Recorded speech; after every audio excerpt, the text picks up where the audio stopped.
Young people in this country are a great resource for the country.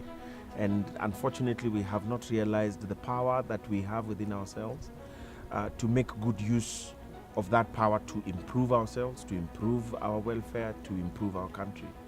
And I think it is high time young people realized that the more we do not pay attention to the things that are happening in this country, the more the problems we will experience. Even, when you think about street families, which is the issue we are discussing here tonight, because when people do not have the capacity to feed themselves or to house themselves or to pay for a good education, they will find themselves in the streets and the situation will get worse.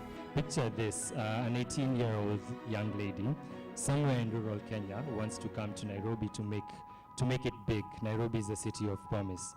And in coming to Nairobi, she is pushed away by her family situations, because we found over 50% of people who are in the streets today came in the first place because of family issues, such as divorce and separation, the death of a parent or a spouse, and abuse of all kinds, bearing in mind that she does not have a lot of money to spend, but she does want to survive.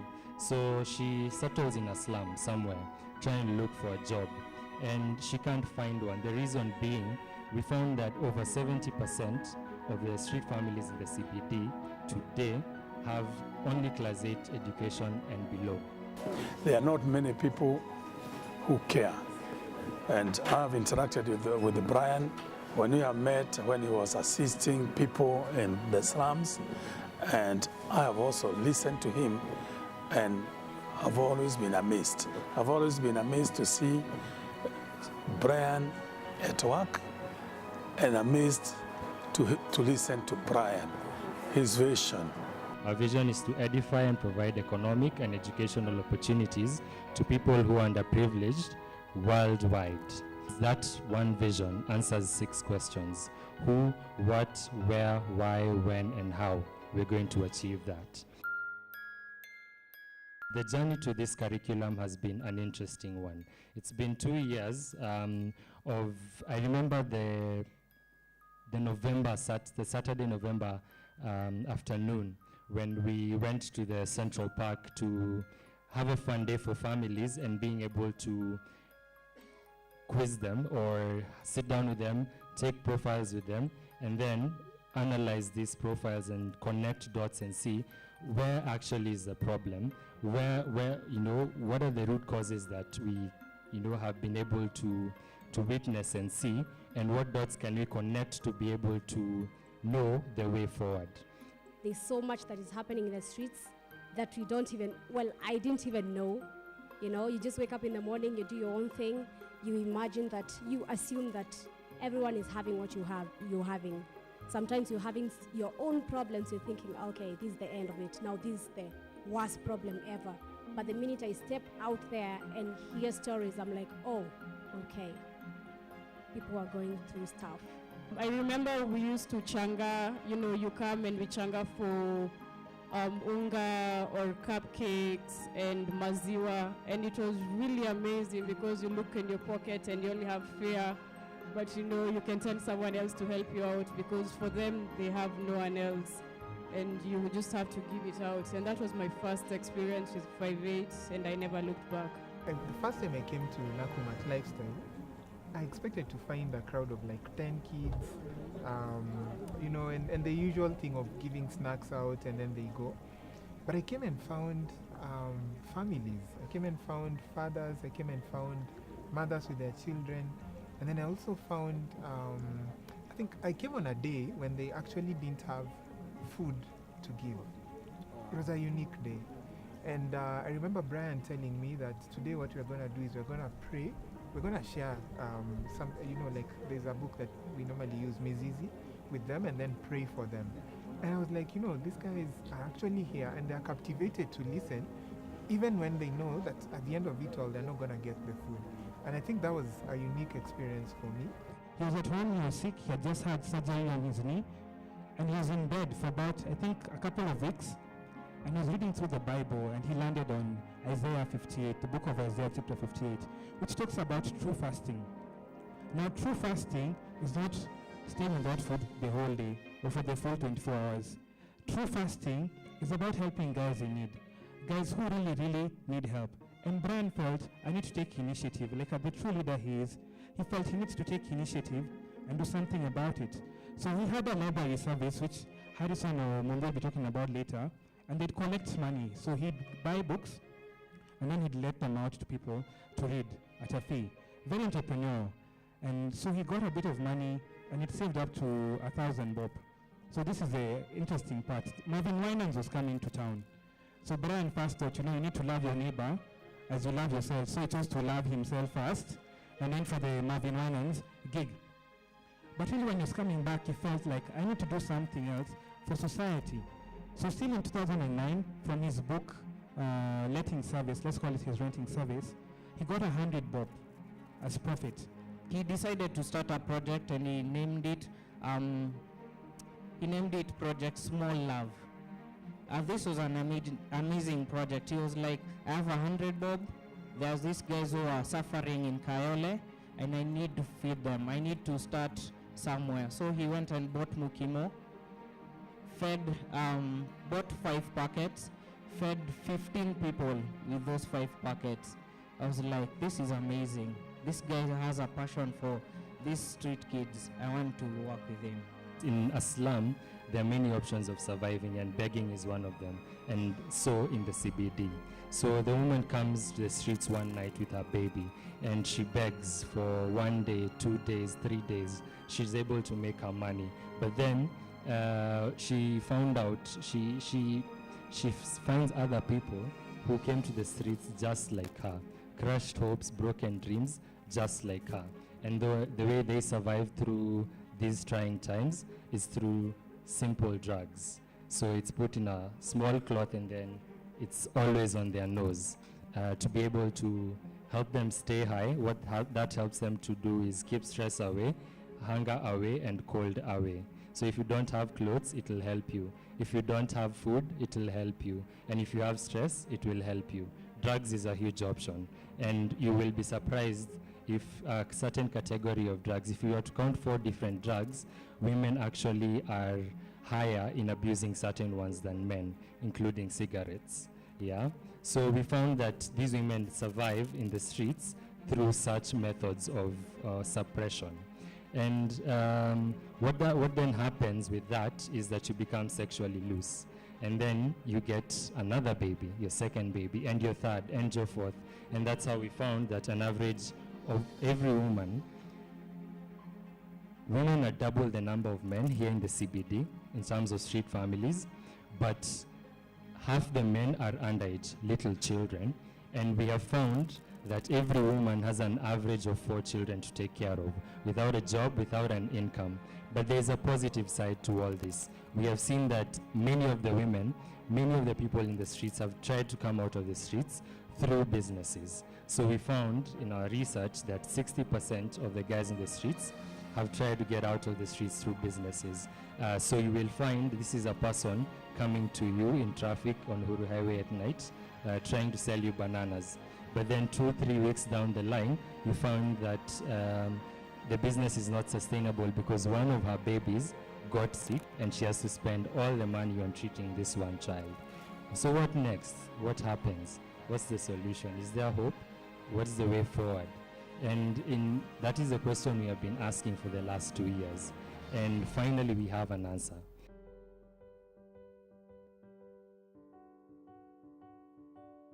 We believe in it. That is why we call it an answer. And this is what it entails. It's a curriculum that deals with 20 major problems that the street families go through, and we categorize them into 5 major categories. And these include the loss of a sense of value, because that is the first thing that you lose when you beg in the streets for a long time. People don't look at you the same way. People don't treat you the same way. People snub you. Street families play games, games that we usually are reserved for when we do team building for corporate people. And we had people do, games that are team building games. And for me, that feel-good factor was a big deal. Then I saw the love that the people at 5/8 had, for me at the time as an observer, it was incredible to watch them pick these kids, call them by name, hold the children to themselves, and for that moment share physical love. And for me that's a big deal, because Christianity is founded on love. It's a religion founded on love. And so I saw that, and that was amazing. I think the last thing, of course, for me was just the sharing of the meals. And even the order and the kind of respect that I saw the street families being given. For me, that was an incredible experience. Losing that sense of value is the first thing that we notice is a very key aspect in being able to form a sustainable solution. And so the first key pillar of this program is called Godly Potential. And it is a platform where guys on the streets, families on the streets will be able to learn about, through God's word, how they are human, how their value is not pegged on money, how they are people in spite of what they own or what people see them to be. And so that being the first key pillar, it resolves two major issues. One, this person will not depend on you for help. This person will be self-driven because it is their dreams, it is their hopes and aspirations that they are going for. In the build-up to this solution, we have already seen two people get out of the streets by the virtue of helping them to know who they are and helping them to pick up the pieces of their lives emotionally. So you know that we quote Martin Luther King, we quote Steve Jobs, we quote Mahatma Gandhi. I like to quote them once in a while to sound smart. But the guy I really quote is a Kenyan I admire. He goes by the name of Julius Owino, but we all call him Giuliani. And Giuliani said, when you live in a neighborhood and the neighbors or the people around you steal from you, the solution is not to build higher walls. It's to empower them. When thieves come from outside, they'll protect you because they're protecting themselves. Like Amani said, we can't sit back and say this is not our problem. This is our problem. Sooner or later, it's going to catch up with us. They're going to be everywhere. Yes, you live on the other side of Uhuru Highway. But you know what? The Israelites crossed the Red Sea. These guys are going to cross Uhuru Highway and come to where you are. So we need to stop behaving like it's not our problem. It is very much our problem. If it's once in a month or however often they do this, if you can be there to give morale to the team as well, so that, you know, there's more family for these street families. There's fun. It's on a Friday night. I'm ashamed to say I've never gone for any of them. And if we can go, just be a team. The second pillar of this issue, of this problem of street families we have seen, is a pillar of family and counseling. Like I mentioned, about 50% came to the streets because of family issues. Being able to help them overcome those traumatic experiences that they went through is a very key pillar in helping them to overcome past obstacles and embrace the future, to be able to move on with hope, with an expectation for a good life, no matter what you went through. And in that same aspect of family and counseling, it's being able to reunite, especially the boy child with their families, because we found boy children consist of half of the men in the streets in Nairobi today. And so being able to reunite those children with their families is a very key pillar in the aspect of family. And in the third thing that we have managed to create as part of the curriculum is a health aspect.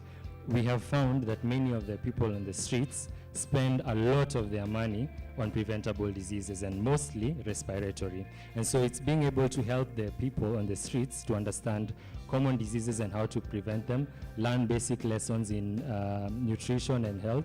So in your own level, in your own way, in your way of life, in your everyday life, how can you be able to treat your food in a way that it is beneficial to you in the long term, in the way in which you should, consume it? And we're calling it adaptivity, yeah? So it is not someone who has a lot of money only that can eat good food.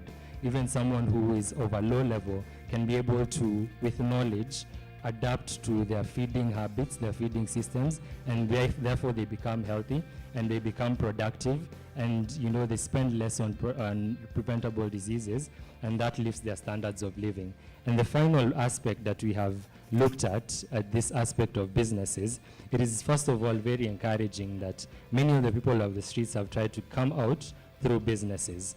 And it's now being able to help them to start and grow sustainable enterprises that will be able to overcome the challenges of time, the challenges of constraint, to be able to stand with the test of time and become a reward for the families in generations to come. It is always important to leave a mark.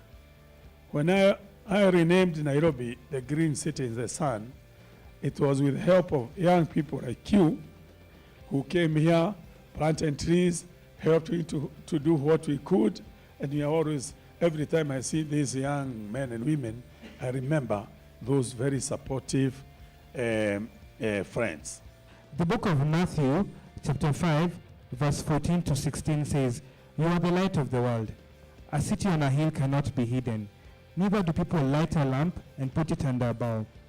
Instead, they put it on its stand, and it gives light to everyone in the house." Verse 16 is the cool part. It says, "In the same way, let your light so shine before men that they may see your good deeds, not your miracles, not your stardom or your stardom, not your swag, but your good deeds and Father in heaven." So we urge you to do good deeds like Brian and the team has done, and he did join.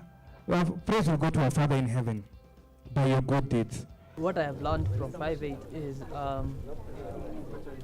dreams do come true. Dreams can happen.